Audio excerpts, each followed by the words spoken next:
for me and my skill set. It doesn't mean you. That's why I don't teach a 12-week success in Twitter course. It's very individual based. It's very personality based. So you can't just transfer those out there. So I picked Twitter because it was the lowest barrier to engagement for me. I could just jump on and start talking. Okay, just talk and then say hi. Facebook, I had to wait for your approval. Oh God, it gives us a complex. Like Facebook is a place where I talk to people from high school I never liked. That's what I used Facebook for, right? It wasn't anything else. And LinkedIn was just this kind of clusterfuck of I don't know what's going on there, but I keep getting invites to things. Like you need to stop doing these. So I picked Twitter. Here's my world in Twitter. Can you figure out when I actually started to get why Twitter was good and when I started to see results? You tell me, what do you think on the graph? It's very hidden.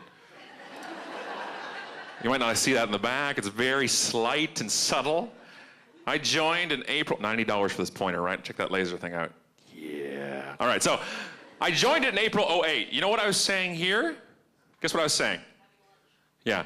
No. I got on there and went, this is stupid. Dave had tuna for lunch. Why the hell do I care that Dave had tuna for lunch?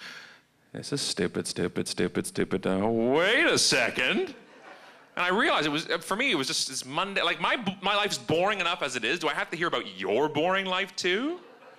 Oh, where do I sign up?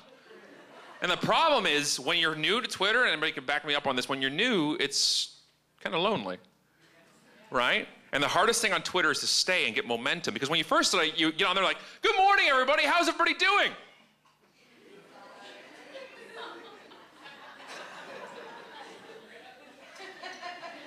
Maybe the tweet didn't go out. Let me check. Oh, it's there 4 minutes ago. Maybe if I retweet my own tweet. How do we do that? Should I comment on my own tweet? And that's the problem. So in January 1st, 09, I said, okay, I'm gonna give it 30 days. I'm not gonna do that marketing guy thing where I brush it off because I don't use it, which is a mistake in our field. I'm gonna do it for 30 days. I told my girl, I told my little guy on junior, I told my staff, I said, I'm gonna be gone for 30 days. I'm always gone mentally, but for full this time, I was gonna be gone for 30 days. And I tweeted, as you can see, almost 7,000 times. I went from 1,200 followers that I gained in the first 8 months to 10,000. People say, whoa, I heard a whoa over there. Whoa, 7,000 tweets? Get a life. And businesses like the 10,000 followers part. They don't like the 7,000 tweets part. They don't like the work part. They just like the results. Social media doesn't change the fact that relationships take time. It hasn't changed it. It's a little more scalable, a little bit, but it takes time. And that's when I realized that. So and you can see I try to get my life back a little bit. I just got so addicted. Like even now, I'm in bed, I drop the BlackBerry on my face, and then I tweet about dropping the BlackBerry on my face. Like, but it's my relationships, right? And so the problem is, it takes over your whole life. In bed with my girlfriend. Good night, baby. Okay, oh, good night. Love you too. Okay. What am I doing? I'm saying good night to Twitter. Where are you going? Why are you swearing? They're my friends. Here we go. So this is where it happened. This is how it built up. And this is where I realized if I wanted to get something out of it, I had to put into it. I had to invest my social currency, I call it. I had to invest my time, my knowledge, my energy if I wanted to get something out of the network. And that's where I started seeing results. Here's the biggest thing for me, though. Here's the key, is 75% of those tweets are replies. I've tweeted over 60,000 times now. People are like, oh, great. Wow, you still don't have a life. 75% of those tweets, same ratio between 10,000 tweets and 60,000. I replied 75% of the time, which means 40,000 of my tweets so far have been conversations. Now that's awesome. I love that fact that I could have 40,000 points of conversation with people all from my couch or my BlackBerry, not while driving. Of course not. What are you talking about? I don't know what you're doing.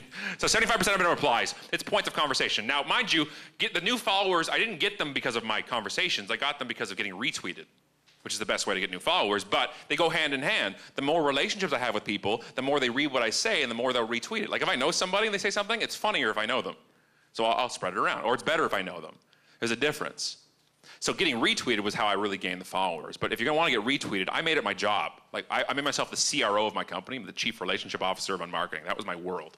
My job was to get out there and get to know people and talk to them both virtually and in person. And my job was 3 to 5 times a day to tweet something that I thought would be good enough to get retweeted. whether it was funny, whether it was helpful, whether it was a tip, or whether it was somebody else's blog or a link that I liked. Made it a habit. My habit was that under 120 characters, not 140. You need to leave space to retweet it, even with the new system. People still use the old way a lot. And they got out there. My job was to get retweeted as much as I could if it was great content. It wasn't a scam of the system. It was how much great content can I put out because people like to spread. Awesome. And that's really how I gained it. And that's how you can directly correlate my number of retweets with the number of followers I got. If you want to see the behind the curtain of how I got there. This is my tweet cloud. If you go to tweetstats.com, by the way, you can see this at tweetstats.com, and you can get a word cloud here. It's the most popular things I've said, over 50,000 tweets. So Twitter, awesome, love. Oh, Vegas is there too. Okay. I have a slight problem with Vegas. I'm going back next week, 16th time there in 5 years. Don't judge. Don't judge. It's not an addiction if you're winning. Okay, so this is my this is my tweet cloud. This is everything I've said, but this is it. You know, awesome and yeah and yep and love, and so this shows what I've. So you can get that from TweetStats if you want to see your own as well. I think it's just a really cool tool you can see.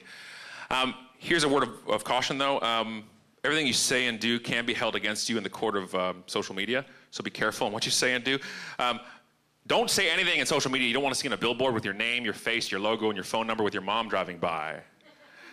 That picture is me in Vegas pole dancing at Blog World last year. Apparently the entire frickin' audience has phones. By the time I got off the stage, it was on Twitter. My mom saw it. Ta-da! Hope you're proud of your boy. But luckily for my brand is me as being a moron anyway, so I'm okay. I don't have to answer to anybody about it. I just thought it was awesome. I think I retweeted the picture myself. I'm like, yeah, look at me being a moron. I call this section here branding. Ta-da! How quickly you can screw up your brand in a tweet or less. It takes 1,000 tweets to build a reputation and 1 or 2 to ruin it all. So here we go, ready? April, friend of mine, April Dunford. Give her a shout out. She hates when I do this. So please say hi to April Dunford on Twitter if you could. She's a friend of mine in Toronto. You run a cafe. This is in the book too, by the way. You run a cafe. About 50% of your customers are working on laptops. You have one electrical outlet. I'm talking about you, Mr. Dark Horse. Dark Horse is a cafe, is a chain of them in Toronto. And she tweets this out. So she just says it, because Twitter's a vent, right? We vent on Twitter. That's what we do. A friend of mine, Justin, turns around and says, hey, Dark Horse, check this out. What April just said. He's stirring the pot. Hey, what do you think there? So what do you think Dark Horse says in their reply? They're on Twitter. Do they say 1 or A or Roman numeral 1? Do they say, thank you, April.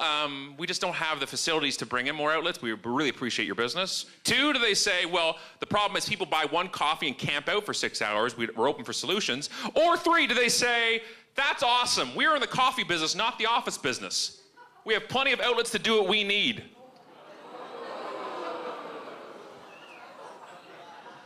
And do you see what's at the end of their tweet? It's 3 dots. You know what that means? They're not done yet. If you're gonna rag on a customer in the public forum, make it a 2-parter. Yeah! I'm watching this as it's going. Like, apparently I'm watching tennis, but I'm like, whoa, here we go! Maybe you should just enjoy the cafe and take a break from your computer for a few minutes and enjoy the space you're in. How'd that taste? Right? April comes back and says, sorry I mentioned it. Sometimes I show people stuff on my computer over coffee. Please ignore the customer feedback. Gee whiz. She's much more kind than I would have been in my reply. Did they have every right to say that? Sure. But I have every right to interpret it that you're a prick. And I would not be going back to your business. Will this affect their business? I don't know. But, you know, when people like me see that and we take screenshots and put it into books that are now National Post and Global Mail bestsellers, I don't know what the effect is, but sometimes it gets it out there. So, the thing is, we talked about ROI. The problem with ROI in social media is